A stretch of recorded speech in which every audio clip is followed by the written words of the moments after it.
lá, 19º seminário, está aqui, nosso quebra-cabeça, conhecido. Nós vimos isso semana passada, a estrutura da matéria, a bola de bilhar, depois o pudim passa, a gente subiu e chegar até o homem, quer dizer, o início do paradigma que a gente estuda, que é o de Freud, e das teorias, a maioria das teorias que nós temos são parte do paradigma newtoniano, que parte da matéria, que vem de um paradigma que é concebido nessa concepção de homem, né? Que o Freud fala de uma origem somática, de uma descarga distinta que transforma em tribe. Isso tudo a gente já viu, só estou aqui recapitulando para a gente chegar. O self vem, o Corrute vem e coloca um self aí nessa mistura para poder dizer, olha, eu não vou trabalhar com ego e superego, vou trabalhar com o self, que é com quem acessa ao mundo, ao outro, ao vínculo, né?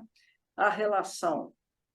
Então, a gente, na verdade, tem assim, né? Fica self-objeto, mas o Ruth se apoiava na teoria de Freud, que propunha uma psicossexualidade. O que ele dizia é que o self, estando estruturado, essa psicossexualidade fluía de uma forma construtiva, boa, saudável, enfim, a pessoa seria uma pessoa feliz, produtiva e feliz, né? Porque o homem de Corrute é um homem, a visão de homem de Corrute é um homem que realiza seus potenciais e talentos e tem a alegria de viver, é feliz.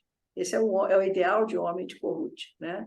Enquanto o do Freud é o homem conflitado, é o bebê sofrido, conflito, é outra visão, né? Uhum. Então, ele diz que, na verdade, o self é que vai estabelecer isso. Então, vamos lá, está aqui o self organizando o modelo freudiano, né? E aí a gente vai migrar de um paradigma mecanicista, materialista, para um paradigma vibracional.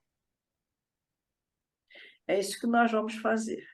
Como a gente viu, tudo é vibração, a vibração está presente em tudo que é lugar, mesmo que a teoria das cordas não seja comprovada, mesmo que não importa, é vibracional, o mundo é vibracional. Né? Pode ser até que lá a gente se comunica pela vibração, a gente está na vibração, é tudo na vibração. A gente se relaciona através das vibrações. E aí a gente vai pegar Corrute e o self de Corrute, a ideia de self de Corrute, e acoplar onde? Não no ego e superego, no modelo da milhar ou da massa de pudim, da materialismo. Vamos acoplar esse modelo na vibração. E é interessante porque essa relação self-objeto que o Corrute coloca é toda calcada naquilo que se sente, no vínculo, na relação, na qualidade, né? Então, nada mais propício do que a vibração para poder fundamentar essa forma de ver a pessoa humana. Então, o universo é um todo desconhecido e inacessível na sua complexidade. Esse é o universo macromicro, né? A forma como assimilamos e compreendemos o universo se insere no formato que o sistema perceptivo humano recorta esse todo. Se tivéssemos evoluído para outras limitações, o universo, o mundo, nossas teorias, tudo seria percebido e construído de outra forma. Então, o que é o complexo macromicro? Não sei. Só tenho acesso ao conhecimento como o recorte que o sistema perceptivo humano possibilita. Somos um complexo vibracional macromicro uno, inteiro e indivisível, cujo sentir é a experiência que experienciamos da vibração que somos e interagimos. Quer dizer, a gente sabe dessa interação, a gente reconhece essa interação através do sentir. Uma mesa não sente, mas ela vibra. Mas ela não tem a capacidade de sentir a vibração que ela é. Uma cadeira que a gente está sentado, as moléculas, tudo vibra. O interior do átomo vibra dessas moléculas. Entretanto, ela não tem capacidade de reconhecer, de sentir. Nós temos essa capacidade. Por isso a gente É sente. engraçado, né? Porque vibra e não é vivo, né? Um negócio estranho, né?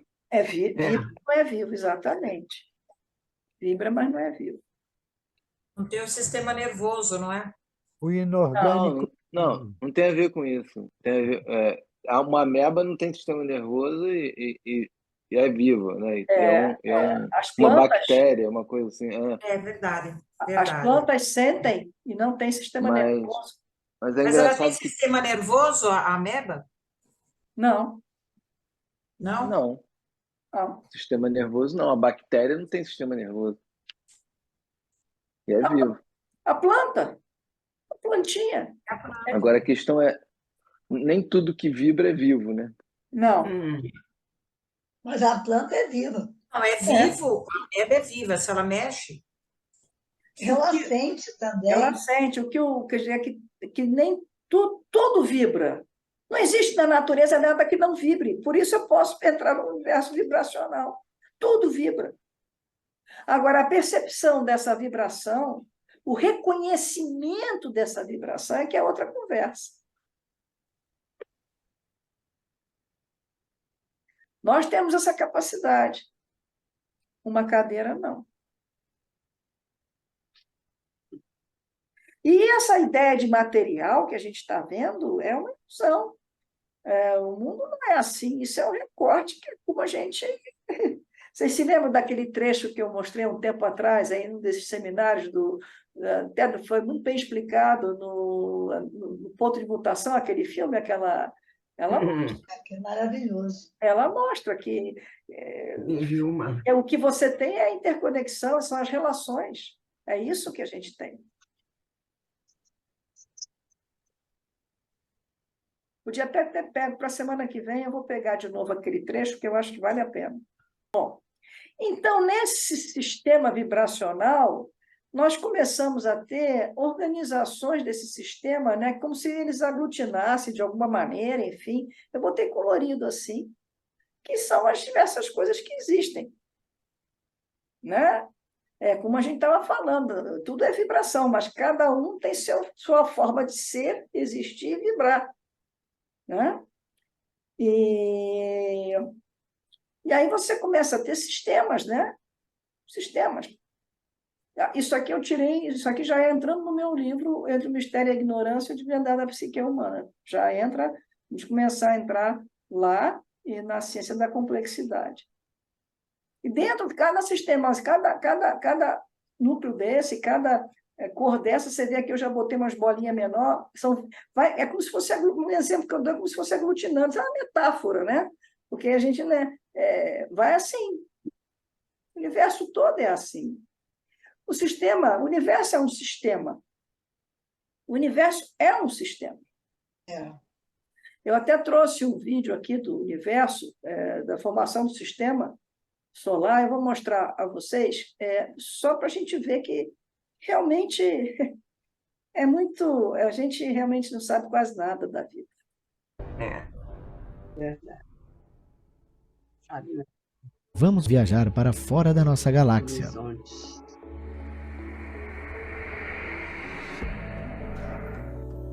Esta é a Via Láctea, nossa galáxia. E aqui é onde fica o Sistema Solar, cerca de 26 mil anos-luz do centro dela, no braço espiral de Órion. Agora, vamos para cerca de 6 bilhões de anos no passado, para ver o que aconteceu com os arredores de onde é hoje o Sistema Solar. Antes do Sistema Solar, próximo de onde vivemos hoje, existia uma estrela antiga que usou todo o seu combustível e explodiu em uma supernova. De acordo com a NASA, desde o Big Bang, cerca de 13,5 bilhões de anos atrás, as estrelas vivem suas vidas, depois acabam o seu combustível e explodem, enviando sua poeira estelar para o espaço, o que nós chamamos de nebulosa. Dessas nebulosas, outras estrelas são formadas e repetem o ciclo. Se acredita que o nosso Sol é uma estrela de terceira geração, formada dos restos da nebulosa de uma estrela anterior, que explodiu em uma supernova, como esta. A supernova que formou o nosso sistema solar era basicamente feita de nitrogênio, oxigênio, ferro e sílica e todos os outros componentes necessários para construir os planetas que temos hoje no sistema solar. Bem, em alguma parte dessa nebulosa, cerca de 4,6 bilhões de anos atrás, a nuvem entrou em colapso. Possivelmente porque uma onda de choque de uma estrela vizinha que explodiu fez com que ela se comprimisse. No centro disso, a pressão era tão grande que átomos de hidrogênio começaram a se fundir em hélio, liberando grandes quantidades de energia, criando o nosso protossol. O protossol foi formado com mais de 99% do material do disco. O restante da nuvem formou um disco giratório chamado nebulosa solar. Cientistas acreditam que na nebulosa solar, poeira e partículas de gelo se aglomeraram por causa da gravidade e formaram corpos maiores pelo processo chamado de acreção. Esses corpos maiores se tornaram planetesimais, com o tamanho de alguns quilômetros.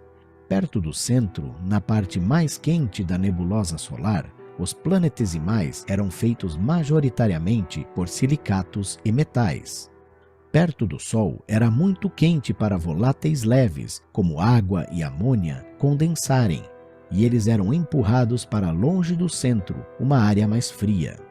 Para fora, na porção mais fria da nebulosa, eles eram majoritariamente feitos de gelo de água. Quando os planetesimais ficavam maiores por causa da acreção, eles se tornavam protoplanetas e depois planetas.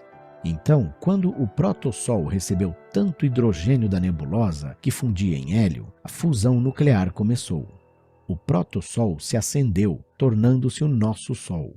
A energia do jovem Sol soprou para longe o resto de gás e poeira, deixando o sistema solar como vemos hoje. Primeiro, os planetas de gás e gelo se formaram mais longe do sistema solar, porque estes materiais, gelo e gás, não podem ficar próximos do calor solar. Então Júpiter, Saturno, Urano e Netuno se formaram, e talvez um outro planeta gigante, que foi jogado para fora do sistema solar por causa da gravidade dos demais. Depois, os planetas terrestres ou rochosos foram formados mais próximo do Sol, como Mercúrio, Vênus, Terra, Marte e outros, como Theia, que não existem mais. Então, assim é como os cientistas defendem que o nosso sistema solar foi formado. Se você...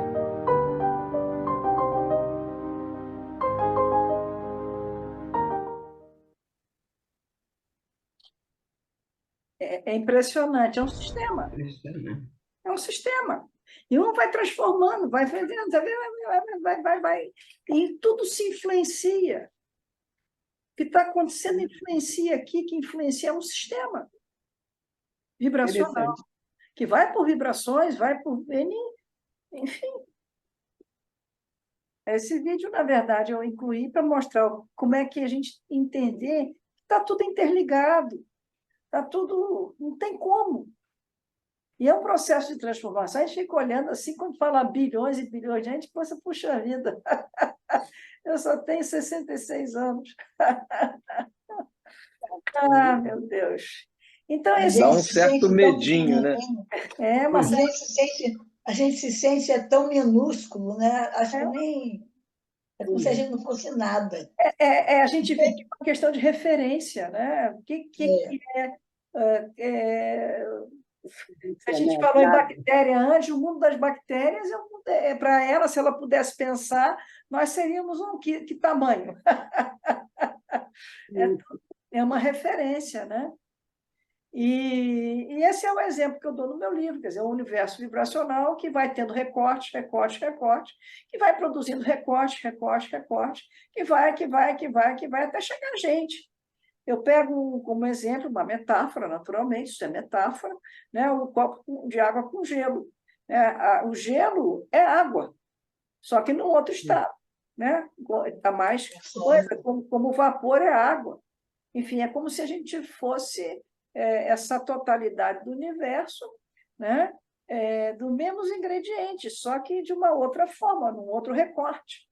né? Formando sistemas. Está tudo interligado, não tem como. Tudo interligado. A gente tem que pensar em o que é o sistema. Então, você tem, por exemplo, o sistema linear. E você tem que ter condições iniciais determinando uma variação de igual proporção em seus resultados. É um sistema que segue em linha, sem desvio, de forma constante. Então, eu bolei essa máquina de chocolate, você coloca a alteração do resultado, será da mesma proporção da ação que foi imposta inicialmente. Quer dizer, quando eu inicio o sistema, o final vai ter que ter a mesma proporção do que eu impus no início. Então, se o chocolate na máquina custa R$1, se eu coloco R$1, eu recebo um chocolate. Se eu coloco R$10, eu vou receber 10 chocolates. Se eu coloco R$15, eu vou receber 15 chocolates. E assim sucessivamente. Então, o sistema linear é isso. Ele é um sistema que não tem desvio e vai de forma constante. O sistema estocástico, ele já diz respeito a probabilidades, ou seja, no qual a ocorrência dos eventos se dá de forma aleatória. É impossível determinar o seu resultado. Um bom exemplo é o jogo de dados. Você não tem como prever quais são os resultados que vai sair junto com um jogo de dados. Não tem como. Já o sistema caótico é interessante porque, ao contrário do que muitos pensam equivocadamente, por influência da filosofia, o sistema caótico é ordenado, ele não é caótico. Do ponto de vista da filosofia, ele é ordenado, é determinista. E também, sendo possível conhecer as condições iniciais, você pode prever. O que diferencia um sistema caótico de um regular é que, em um sistema caótico, qualquer mudança mínima, lembra da vez passada, aquela mudancinha mínima da máquina do tempo, lá do computador que ele trocou, aí tem um resultado diferente, totalmente diferente, porque é uma condição mínima, que no paradigma newtoniano não ia influenciar o resultado, aqui influencia, quer dizer, uma condição inicial, dessa variável inicial, leva a comportamentos radicalmente diferentes. É o bater da asa aqui, um baterzinho de uma borboleta aqui vai provocar lá adiante, né? A gente está entrando já no mundo dos fractais. Aqui vai ficar mais fácil para entender, né? Eu saio de casa, isso acontece toda hora nas nossas vidas, né? A gente sai de casa, aí acontece de você ficar preso no elevador, né? Então, um imprevisto, quer dizer, o que era previsto era sair de casa e pegar o avião, mas uma mudança na condição inicial de sair de casa, que foi ficar preso no elevador, mudou o destino da história, mudou, mas é determinista, é previsível, perdeu o avião. E se a gente pensar, é muito interessante a todo instante, aí já sou eu que estou convidando a pensar, naturalmente. A todo instante na vida, né, se o elevador, por exemplo, está no... Eu moro no 11º andar. Se o elevador está no primeiro, quando eu chamo o elevador, ele vai levar um tempo para chegar aqui, eu vou levar um tempo para chegar lá na portaria. Dependendo desse tempo, eu vou encontrar com uma pessoa ou outra. Se ele estivesse no 10º, ia encontrar outro. Quer dizer, muda todo o trajeto em função da condição inicial de eu chamar o elevador. Às vezes você sai e encontra uma pessoa, opa, quanto tempo, não sei o que, não sei o que lá. Por causa de... se o elevador tivesse no meu andar, eu tinha passado, não tinha encontrado. Por exemplo, interessante isso, porque o tempo todo as condições iniciais estão sendo alteradas e a gente não se percebe. Mas isso não quer dizer que não seja previsível, não é? Se você pudesse prever sempre as condições iniciais, saber das coisas, você saberia o que viria. O ser humano, então, eu venho propor o ser humano como um sistema complexo, não linear, caótico. Eu não vou falar exatamente disso agora, mas eu estou adiantando que a gente vai chegar nisso. Aí tem a gente teve aí a pandemia, um vírus minúsculo, alterou toda a vida de um planeta. Quer dizer, uma coisa ínfima, uma condição inicial mínima, né, que lastrou, e olha a coisa enorme que aconteceu. Essa fala aqui que eu acho muito interessante, que é sempre um exemplo, né? Por falta de um prego, perdeu-se uma ferradura. Por falta de uma ferradura, perdeu-se um cavalo. Por falta de um cavalo, perdeu-se um cavaleiro.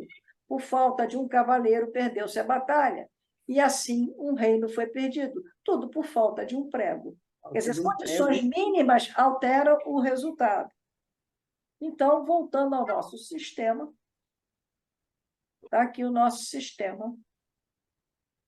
Aqui está faltando os vínculos, porque, na verdade, eu não botei porque o próprio vibracional constitui esse vínculo, né? Eu vou passar um vídeo agora, se alguém quiser falar alguma coisa. Não, vou passar um vídeo agora falando o que é um sistema complexo. Deixa eu só te fazer uma pergunta. Sistema complexo. Sim, pode.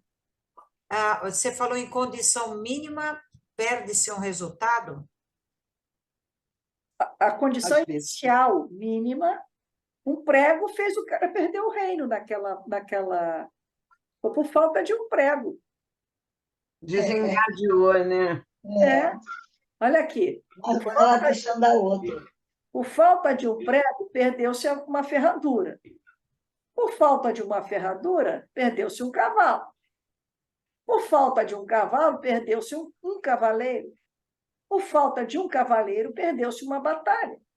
E assim, um reino foi perdido. Tudo por falta. Na verdade, a condição mínima inicial, a condição inicial disso tudo, foi a falta de um prego. Mas você diz assim que pode prever.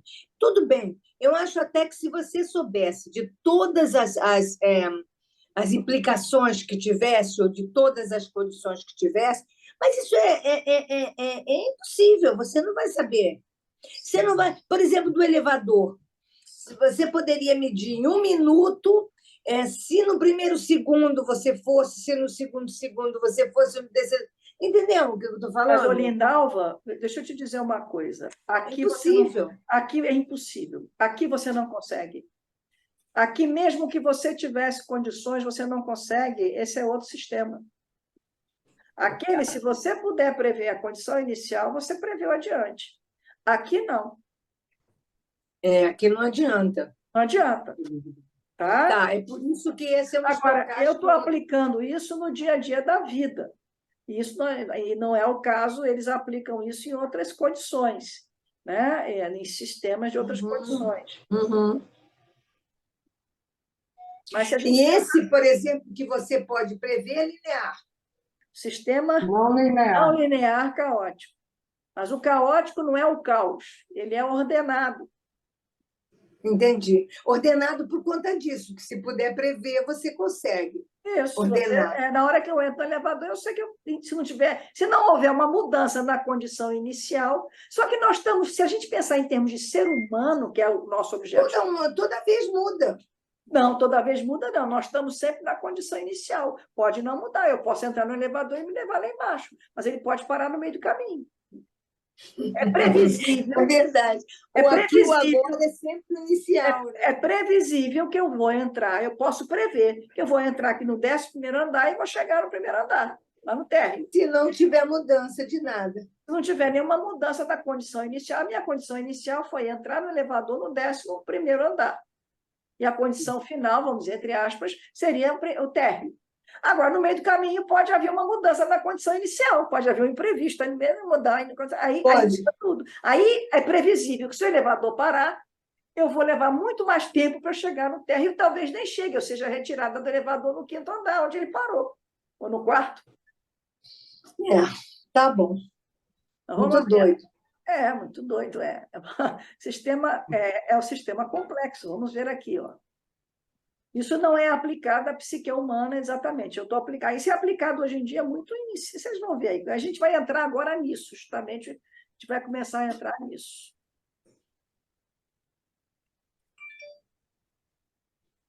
Neste módulo, tentaremos definir o que é exatamente um sistema complexo.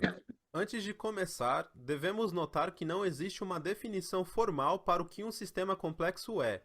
E, portanto, permanecem muitas perspectivas e opiniões diferentes sobre o assunto.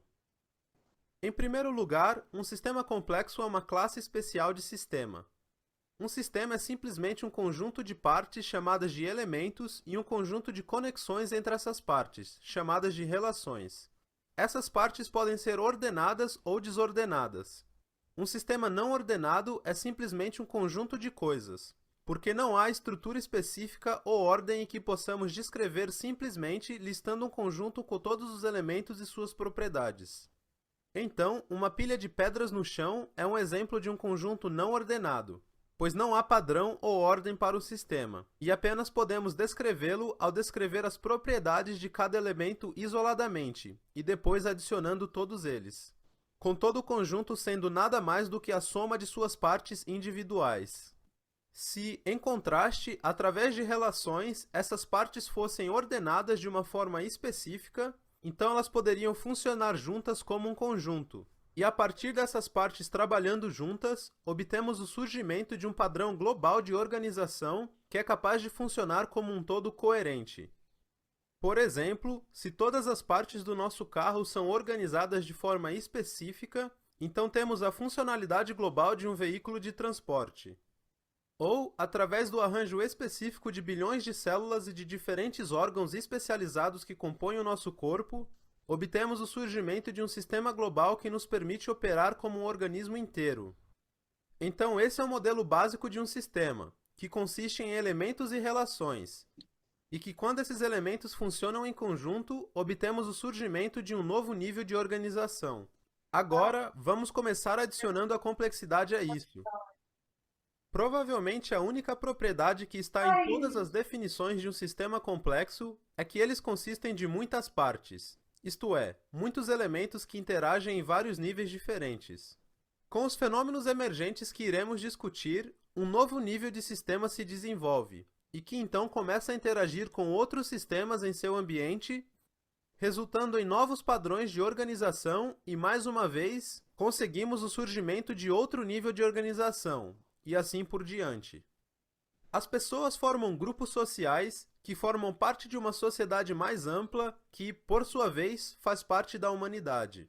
O ponto aqui é que esses sistemas têm uma estrutura hierárquica e este é um fenômeno generalizado em nosso mundo. Todos os sistemas complexos têm essa propriedade multidimensional. Eles são compostos de muitos elementos em diferentes escalas, com todos esses níveis afetando uns aos outros. Um negócio é parte de uma economia local, que é parte de uma economia nacional, que por sua vez faz parte de uma economia global.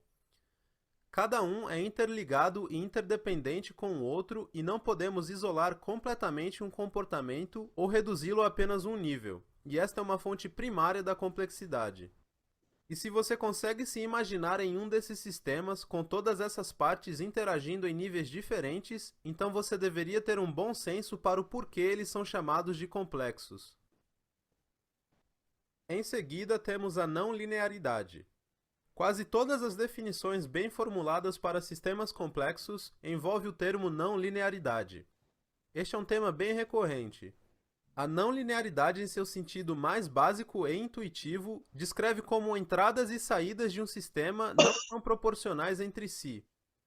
A não linearidade surge pelo fato de que quando juntamos duas ou mais coisas, o resultado pode não ser necessariamente uma simples inclusão de elementos de propriedades isoladas. Ao contrário, podemos obter um efeito combinado maior ou menor que a soma simples de cada parte. Exemplos disso podem ser duas ondas sonoras que estão perfeitamente fora de sincronização, cancelando-se através da interferência de ruídos. Ou a divisão de trabalho, como pode ser visto em muitas comunidades de humanos e insetos, resultando em sinergias que significa que o resultado será muito maior daquele que indivíduos poderiam realizar de forma isolada. Devido ao que é denominado de loops de retroalimentação, ou feedback loops, sistemas não lineares podem crescer ou cair a uma taxa exponencial. Esses períodos de mudança rápida são definidos como transições de fase. Assim, sistemas complexos são conhecidos por serem capazes de mudar ou inverter completamente novos regimes em breves períodos de tempo. Algumas pequenas mudanças no valor de entrada de um sistema podem, através de loops de retroalimentação, disparar um grande efeito sistêmico. Exemplos disso podem ser vistos em crises financeiras e os efeitos dominó de ecossistemas como os recifes de coral. Depois, temos a conectividade. Muitas definições para sistemas complexos envolvem densos ou altos níveis de interconectividade entre componentes. À medida que aumentamos o grau de conectividade, a natureza e a estrutura dessas conexões se torna o que define o sistema, como oposto às propriedades de seus componentes. Em algum nível crítico de conectividade, o sistema deixa de ser um conjunto de partes e torna-se uma rede de conexões, e agora é tudo sobre como as coisas fluem nessa rede. As redes são a verdadeira geometria de sistemas complexos, já que esses sistemas não operam em uma geometria euclidiana tradicional. Independente de estarmos falando sobre o sistema de transporte aéreo global, o fluxo de capital financeiro ou informações sobre a internet, o espaço é redefinido em termos da topologia criada pela conectividade. O que acaba importando no final é a sua posição na estrutura de rede e o seu grau de conectividade. A conectividade novamente nos leva ao mundo da complexidade, já que o número de relações entre elementos pode crescer de forma exponencial. Se nós pegarmos apenas um punhado de elementos, eles podem estar possivelmente conectados em milhares ou até milhões de maneiras diferentes. Finalmente, temos a autonomia e adaptação. Quando falamos de um bando de pássaros, da internet ou da nossa economia global, não existe um mecanismo centralizado de cima para baixo para coordenar todo o sistema. Elementos dentro de sistemas complexos adquirem um grau de autonomia através da sua capacidade de adaptação aos seus ambientes locais, de acordo com seu próprio conjunto de instruções. Sem a coordenação centralizada e com um grau de autonomia, vem a capacidade de elementos para se auto-organizar. Eles podem sincronizar seus estados ou cooperar, resultando no surgimento de padrões de organização de baixo para cima. Com autonomia e adaptação, também vem a capacidade para uma variedade de respostas diferentes para qualquer fenômeno dado, significando que sistemas complexos são muitas vezes heterogêneos com altos níveis de diversidade. Ecossistemas e sociedades multiculturais são bons exemplos disso. Sem coordenação centralizada, sistemas complexos se desenvolvem em macroescala através de um processo de evolução. Elementos dentro de sistemas adaptativos complexos são sujeitos à força evolutiva da seleção, onde aqueles que são mais adequados para esse ambiente são selecionados e replicados, enquanto outros não são. Produtos são sujeitos à seleção dentro de um ambiente de mercado. Democracias políticas são sujeitas à seleção por eleitores. E criaturas nos ecossistemas são submetidas à seleção natural através da competição, de tal forma que toda a escala do sistema macro consegue se adaptar em seu ambiente sem coordenação centralizada e se desenvolve para exibir níveis mais elevados de diferenciação e integração. Quanto maior for a autonomia e capacidade de adaptação dos elementos, maior é a complexidade do sistema que estamos lidando. Em resumo, estamos tentando estabelecer uma definição básica de trabalho para um sistema complexo, enquanto lembramos que não existe um consenso formal sobre o assunto. Primeiramente, falamos sobre como um sistema complexo é uma classe especial de sistema e definimos um sistema como um conjunto de elementos e as relações entre eles.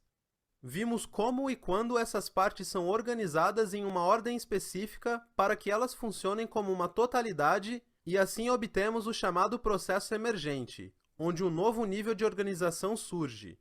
Em seguida, começamos a adicionar complexidade ao nosso modelo de sistema, definindo-o como um produto de 4 parâmetros principais. Em primeiro lugar, falando sobre o número de elementos e níveis diferentes para a hierarquia dentro do nosso sistema. Em seguida, discutindo a não linearidade como outra dimensão da complexidade, onde as interações não aditivas e loops de retroalimentação ao longo do tempo podem nos dar relações exponenciais entre entrada e saída de um sistema e levar a transições de fase. Também falamos sobre conectividade com outro direcionamento à complexidade, significando que muitas vezes aparecem a nós como redes. Finalmente, discutimos como a autonomia e adaptação habilita a auto-organização e o processo de evolução, que moda os sistemas complexos numa escala macro.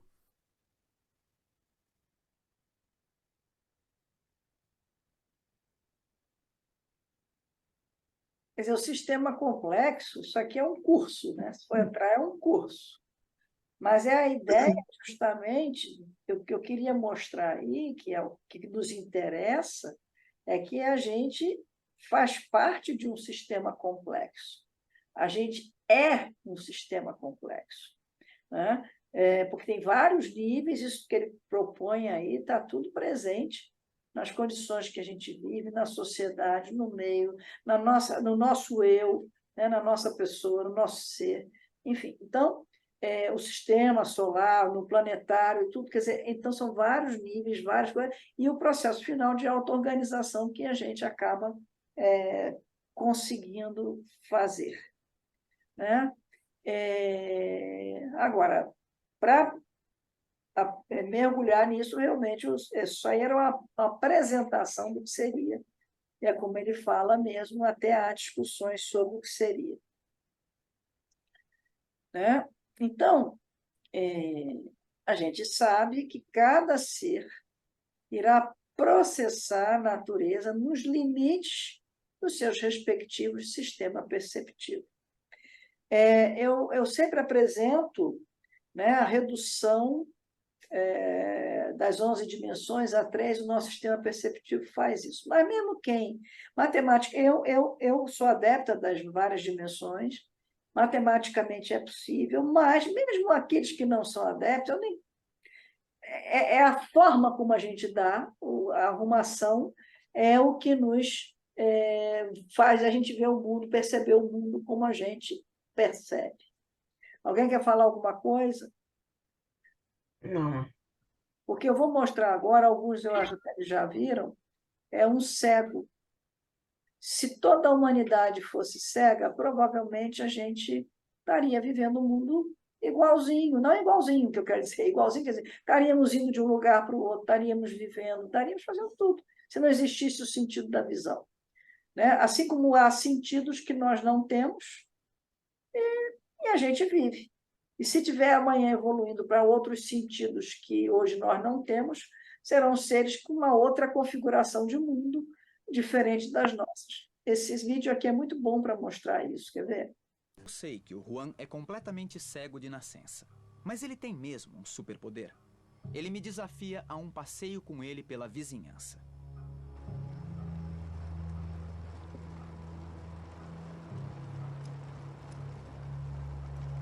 O Juan parece encontrar o caminho estalando a língua e ouvindo o eco. Quando as pessoas ficam cegas no início da vida, elas podem desenvolver uma melhor audição do que as pessoas que veem. Elas fazem isso adaptando a parte do cérebro que normalmente é associada à visão. Mas o que o Juan faz vai muito além disso. Você sabia que o carro estava aí? É, claro que eu sabia. Parece que o Juan interpreta as ondas sonoras para visualizar objetos como os carros estacionados. Aí está o carro. Acertou de novo, tem um carro. E você sabe o que são as coisas, é incrível. O lugar é um estacionamento vazio no centro, onde o Juan nunca esteve. Eu vou desafiá-lo a zigue-zaguear por um caminho cheio de curvas e espaços fechados, usando apenas a ecolocalização. Primeiro, o Juan tem que passar por 3 carros estacionados. Ele está usando um poder que os morcegos levaram milhões de anos para desenvolver. Desde o nascimento, seu cérebro desenvolveu uma incrível habilidade de transformar sons instantaneamente em imagens. Você consegue passar por esses carros como se pudesse vê-los. E usando esse super sentido de morcego, Juan mapeia o trajeto. Conforme seguimos, os estalos da língua de Juan ressoam em cada superfície, causando alvoroço em seu sistema de orientação, enquanto ele cuidadosamente encontra seu caminho até o próximo desafio. Olha que é bem apertado, hein? Mas você tá indo.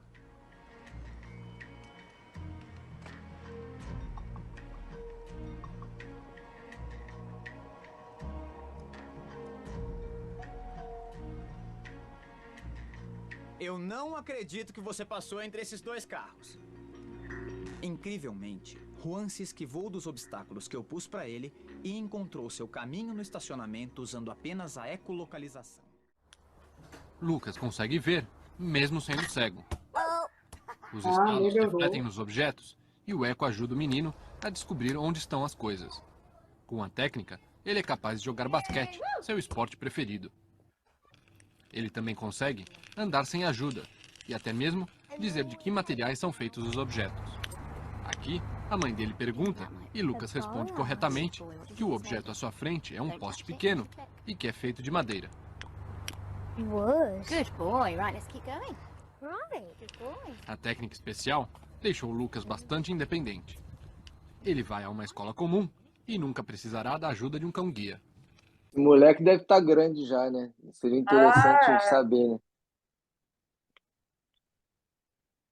Na verdade, ele desenvolveu a ecolalia. Isso aí não se perde, ele deve ter aprimorado cada vez mais. Então, isso que eu tô falando, deve ser, hoje em dia ele deve ser, pô. Você vê o outro anda de bicicleta e anda entre dois carros, então não bate. Isso é interessante porque a gente fica muito preso, né? Vai ver que o mundo, como é que seria o mundo se todo mundo fosse cego? Estava todo mundo instalando a língua. Instalando a língua. Beatriz, Hein? tem um seriado no Apple Plus lá que é sobre isso. É sobre a civilização, com o passar dos anos, ficou cega. Tem alguns poucos que enxergam, mas a maioria é cega. Aí se desenrola toda uma trama super interessante. Pois é. Aonde? No Apple Plus. E agora é tanto streaming, né? É o da Apple, é o streaming da Apple. É Apple. Pois é, aí a gente vê que o mundo como a gente vê é um mundo de acordo com como a gente recorta essa totalidade. Não quer dizer que seja assim. O outro vai recortar de outra maneira. Cada um vai recortar a sua maneira, né? Então, eu gosto muito desse exemplo aí do cilindro, né? Que ele estaria numa tridimensionalidade, ele se projetaria o psíquico num plano e o somático no outro, sendo um redondo, o outro retângulo. Mas, na verdade, tudo estaria aqui no cilindro. Aqui que estaria, nós somos um complexo humano macromicro de N dimensões, e estaria tudo aqui acontecendo. Quer dizer, nós teríamos imagens aqui. Então, na verdade, o que é alterado é aqui. O que não é o soma que é consequência do psique, o psique consequência do soma, nem os dois estão interagindo. É aqui. Então, tudo que se passar aqui vai refletir aqui e aqui, tanto no psíquico quanto no soma. E o que ocorre? Natural que você pode ter maiores reflexos numa aqui do que no outro, dependendo do que for, mas será sempre a origem é na totalidade, e não na psique ou no soma, como duas coisas separadas ou como um efeito do outro. São, na verdade, um eu inteiro que se manifesta num nível como somático, em outro como psíquico. Né? E a gente só consegue enxergar a manifestação, não consegue enxergar o objeto em si. O reflexo deles não reflete exatamente o que eles são. Né? Exatamente. Então, a totalidade... Eu trabalho com essa ideia de 10 dimensões de espaço e bando de tempo, mas mesmo aquele que não trabalha com essa ideia, ele pode formatar na forma como assimila o cosmos. Porque o meu cachorro vai formatar de outra maneira, o meu gato de outro, aquele menino que é cego de outra, e assim por diante. Então, a verdade é o nosso sistema perceptivo que formata isso. Agora, a nossa realidade é fato que a tridimensionalidade é onde nós simbolizamos, é onde nós pensamos, né? A gente consegue simbolizar na tridimensionalidade. Mais de 3 dimensões, a gente cai na abstração. Então, a gente tem que pensar que, na verdade, cada instante, né, nós funcionamos como um redutor dessa totalidade. Então, cada instante é um ponto tridimensional do pensamento. Essa imagem me vem muito... O Freud falava que uma ideia salta para outra, né? Então, a ideia seria cada ideia é um instante da tridimensionalidade saltando para outra, né? E assim por diante. Ô, Bia, me lembrei de um livro do Saramago chamado Ensaio sobre a Cegueira. Até passou um filme, né? Não sei se vocês assistiram ou leram esse. Eu acho que eu assisti esse filme. Pois é super interessante, né? Ele conta assim, uma história de repente acontece alguma coisa no mundo e as pessoas todas ficam cegas, todas. E aí é aquele caos, né? Elas ficam presas em algum lugar, não tem isso? Não consegue sair? Não, acontece um caos, mortes, tudo, né? Uma loucura geral, né? E tem alguns que se isolam assim, num lugar e começam a planejar um novo sistema de vida, de adaptação ao mundo. Sabe? Então, aparecem as pessoas que começam a andar sozinhas, sabe, mais ou menos, a direção de um supermercado para pegar alimentos, ou aparecem os tiranos, aparecem... assim, impressionante, sabe? Como, de repente, esses seres humanos, eles criam uma nova formatação, né, da realidade, né, da totalidade. Vale muito a pena olhar. É interessante. Né? E outra coisa também eu me lembrei não sei se vocês sabem que existe um surfista brasileiro que é cego. E o nome dele é Derek Rabelo, se eu não me engano. E ele pega as ondas mais altas que existem, no Tahiti, no Havaí, sabe? Lá em Nazaré, nessa época do ano de novembro até janeiro, fevereiro, tem umas ondas imensas, né? De 6, 7 metros. E uma vez eu estava na academia assistindo coisa lá de esporte, né? E vi que ele foi pegar essa onda, levaram ele para pegar essa onda. E sabe como é que ele se equilibra na onda? E ele pegou a onda. Muitos, a maioria não consegue, né? É uma onda assim gigante. E sabe como é que ele pega essas ondas? É através do som, sabe? Ele sabe mais ou menos para onde é que a onda vai quebrar, tá? Pelo ruído, pela vibração, tá? E ele pega essas ondas, é uma coisa assim, impressionante, gente, sabe? Interessante. Muitos olhos, a gente não consegue fazer isso. Não, e talvez até ele não tenha receio, porque aquela onda para ele tem uma outra representação diferente do que tem para nós.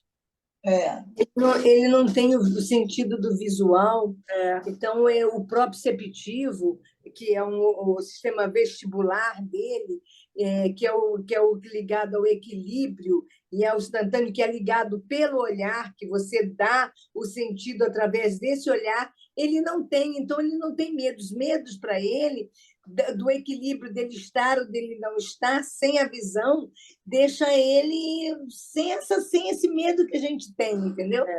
Porque esse sentido, junto com o vestibular, que faz com que a gente tenha medo e meça as coisas e diga assim, olha, esse eu não consigo. Ele não tem isso. Então, ele não tem esse parâmetro. Mas Dalva, ele tem uma sensibilidade a quem é a nossa. Porque ele vai, porque ele perdeu toda a sensibilidade dele em outros canais. Com certeza. Exatamente, pelo som. O som da onda, a vibração onda gigante, é tenebrosa. Sabe? O controle do equilíbrio, sem o visual. É claro, qualquer um de nós, porque o visual ajuda o medo, né? No medo de você ver a distância, né? Ele não tem isso. Então, ele define e desenvolve outro sistema. É interessante. Hoje eu estava aqui fazendo yoga, né? Fazendo as meditações. Aí comecei a prestar atenção nos sons da natureza, né? No som que a gente ouvia, que normalmente você não ouve. Então, você ouve um som longe, você consegue ouvir os sons mais longe possível, impressionante. Começa a aparecer uns sons que você normalmente, se você tiver de olho aberto, você não ouve esses sons. É porque o cérebro, Regina, ele faz assim.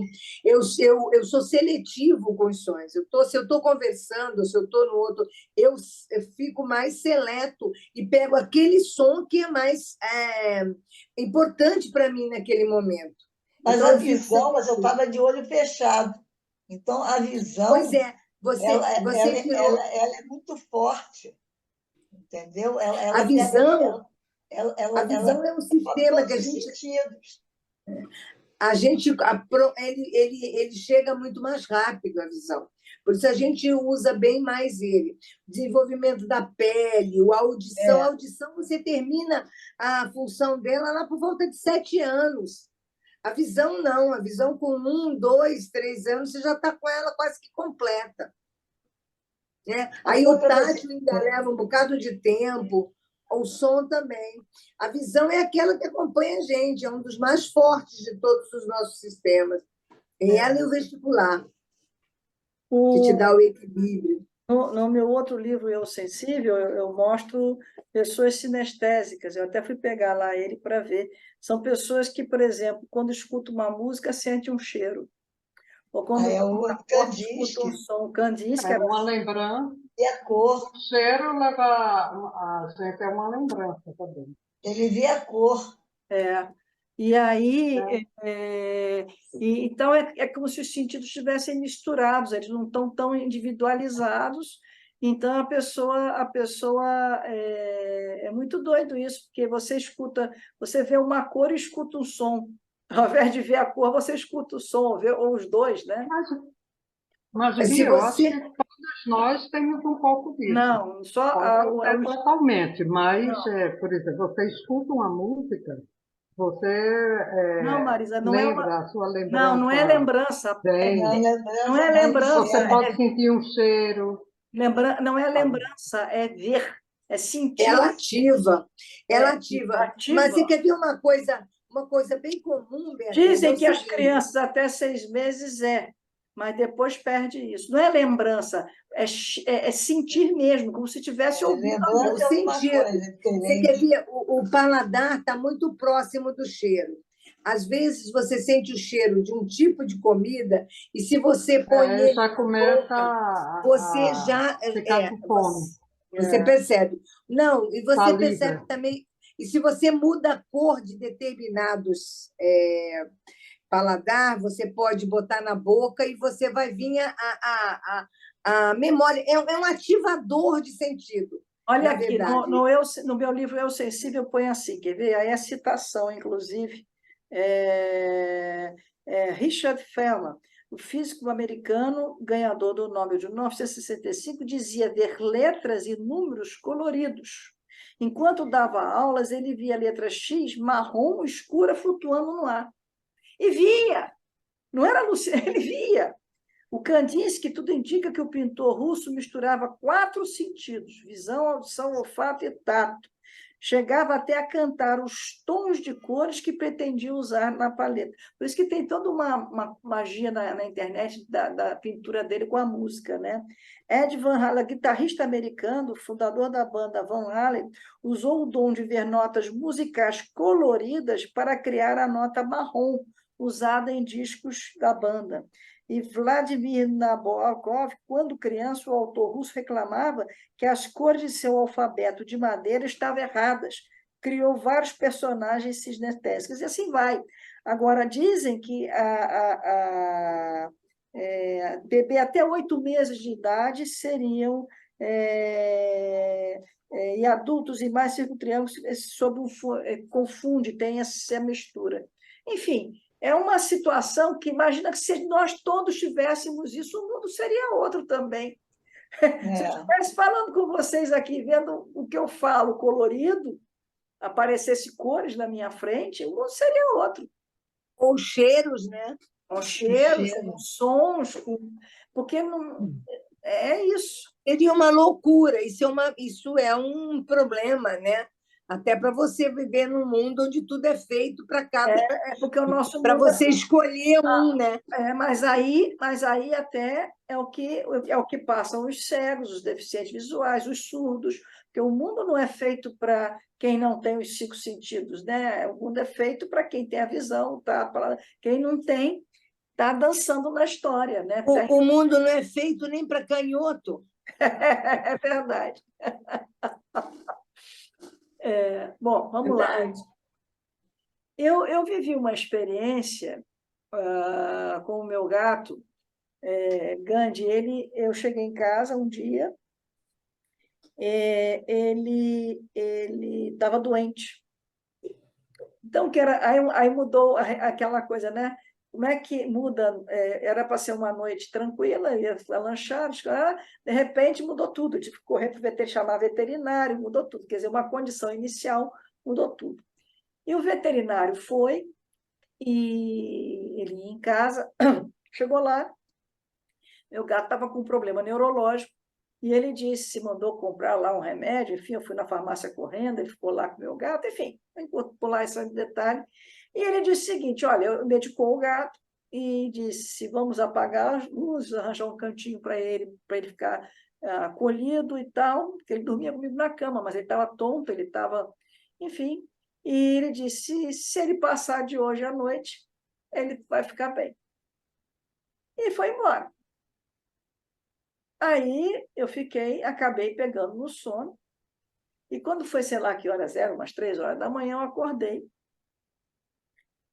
E quem disse que eu tinha coragem de acender a luz e ver se o gato estava vivo ou morto?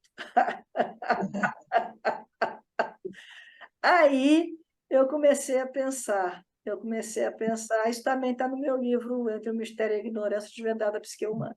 Aí eu comecei a pensar, quando eu pensava o Gandhi vivo, o nome dele era Gandhi, quando eu pensava ele vivo, eu me enchia de alegria, né? Mas quando eu pensava ele morto, eu chorava aos tubos. E eu não tinha coragem de fazer essa confirmar o que estava acontecendo. E aí, na hora, eu me dei conta que eu estava tendo uma experiência muito interessante. Eu me lembrei do gato de Schrödinger, vivo e morto. Não tem nada a ver uma coisa com a outra, mas eu lembrei na hora, porque aquele é da física quântica, é o padrão da física quântica, enfim.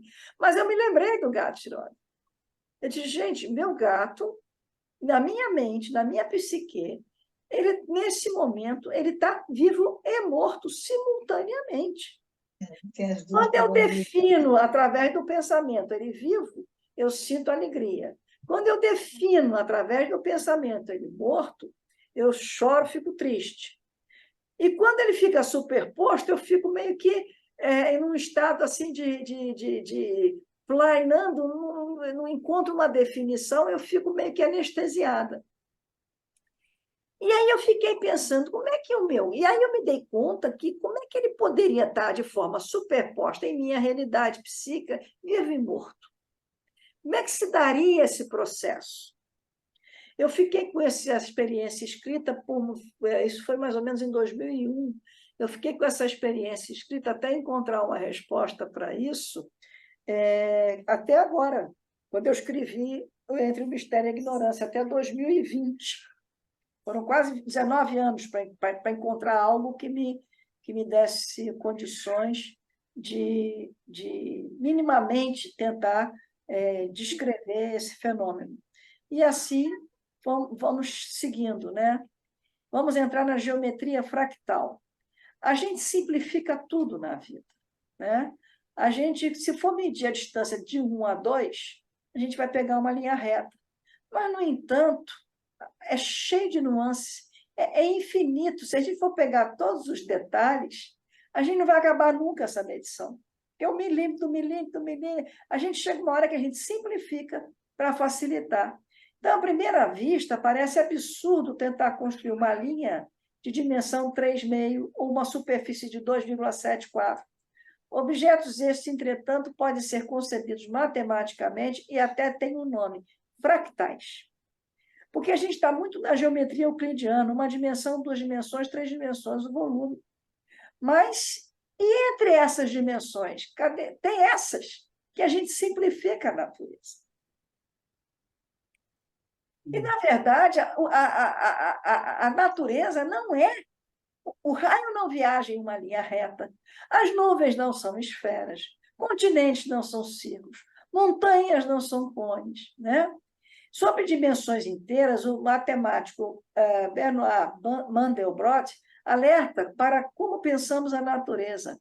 Aí ele fala, nuvens não são esferas, montanhas não são cones, continentes não são círculos.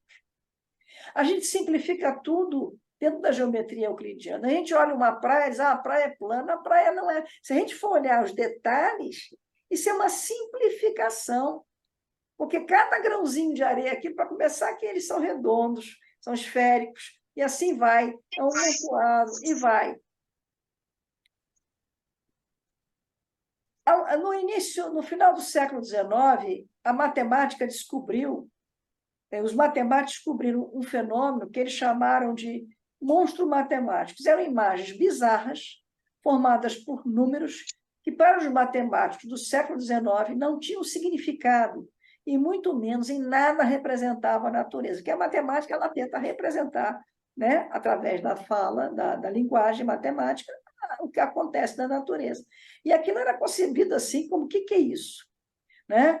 Concebido, isso é, a partir da geometria linear euclidiana. Eram esses aqui, que depois veio a ser os fractais. Então, Mandelbrot, ao perceber a dificuldade, e faltou um R aqui, para se medir uma linha costeira, ele concluiu que a curva de Koch, como um fractal, seria o caminho para obter uma geometria mais adequada à realidade da natureza. Foi quando ele formulou a seguinte questão: quanto mede, afinal, a costa da Grã-Bretanha? Você responder 3.200 quilômetros é responder com uma medida simplificada. A gente aceita, atende a gente essa simplificação, mas atender a gente dentro de um padrão, dentro de um recorte, não significa dizer que a natureza é assim. Em outro recorte, pode não atender. E foi o que os fractais vieram mostrar, a natureza fractal, a geometria complexa. Então, fractais naturais são autoafins, ou seja, como escreveu o engenheiro Michel Janos, são cópias reduzidas, distorcidas de si próprios. Isso porque na natureza, de fato, nada reproduz como cópia exata. Se você olhar um pulmão, ele é todo fractal igualzinho. Se você olha a rede neurônica, você se reproduz. O sistema circulatório. Agora, o fractal matemático são autossemelhantes, eles são idênticos, são feitos no computador, na matemática. Então, se você pega esse pedacinho aqui, ele é a réplica disso aqui. Vocês vão ver e entender. Olha aqui, olha essa planta. Repara, aqui está o galho, né? Se eu pegar esse galho aqui, ó, esse aqui, ele é a mesma coisa, ele é uma cópia, é uma réplica do galho maior. Se eu pegar esse menorzinho aqui, ele é uma réplica desse aqui, que é uma réplica desse aqui. Então, o fractal ele vai realmente reproduzindo, né, cópias autossemelhantes, né, ou autoafins, né, na natureza ou na matemática. Então, nós temos o pulmão, brócolis, as árvores, né, as folhas, a matemática, repara, esse bonequinho aqui é esse mesmo grande. E se você picotar, vai ser. Olha aqui, você tem aqui, você corta. É sempre uma réplica. Então, a geometria fractal... É sempre infinito? É sempre infinito? Sempre infinito, é porque é uma réplica. Não, aí vai. Aí você... Né? A geometria fractal fará você ver tudo diferente. Você corre o risco de perder a sua visão infantil de nuvens, florestas, galáxias, folhas pensas, aqui está errado, flores e muito mais. Nunca mais a sua interpretação dessas coisas vão ser a mesma. Bansley, 2012 e 20. Isso tudo está no meu livro. Então, veja bem, eu pensei que o instante de agora, né? Lá com o meu gato, eu estava no instante de agora. E era naquele instante de agora que ele estava de forma superposta. Aí me veio a seguinte pergunta: como é que eu posso reunir toda a minha história, toda a minha vida no instante de agora, em termos de representação psíquica? Como é que eu posso superpor tudo? Está aqui, olha, eu achei esse modelo, o fractal. Porque, veja bem, o quadrado será sempre do mesmo tamanho, esse fractal, que eram os monstros, né, considerados. Ele vai ser sempre do mesmo tamanho, mas ele tende ao infinito. Ele só vai infinito, infinito. E vai, vai, vai, vai, vai, vai. Isso é um fractal. Então, eu entendi que a representação da psique é um fractal. No instante de agora. Ó, eu achei essa imagem fantástica. Aqui está tudo.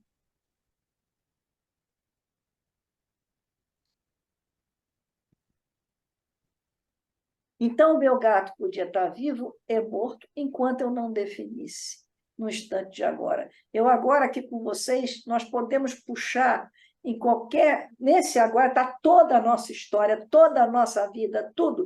É em potencial, óbvio, né? No instante de agora. E a gente tem acesso, porque é um fractal.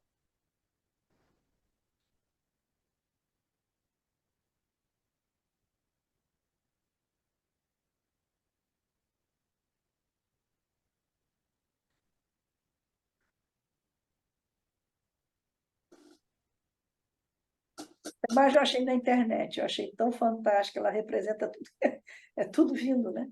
Mas cada uma é uma, né? Mas está tudo junto.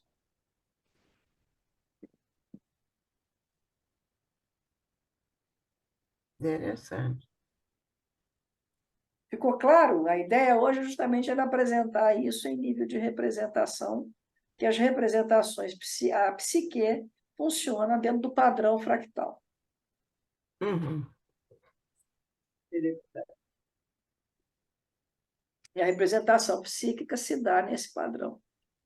É a única maneira que eu encontrei esse modelo para representar uma natureza, que a psique é da natureza, no instante de agora, que é o único instante que, de fato, existe. Existe.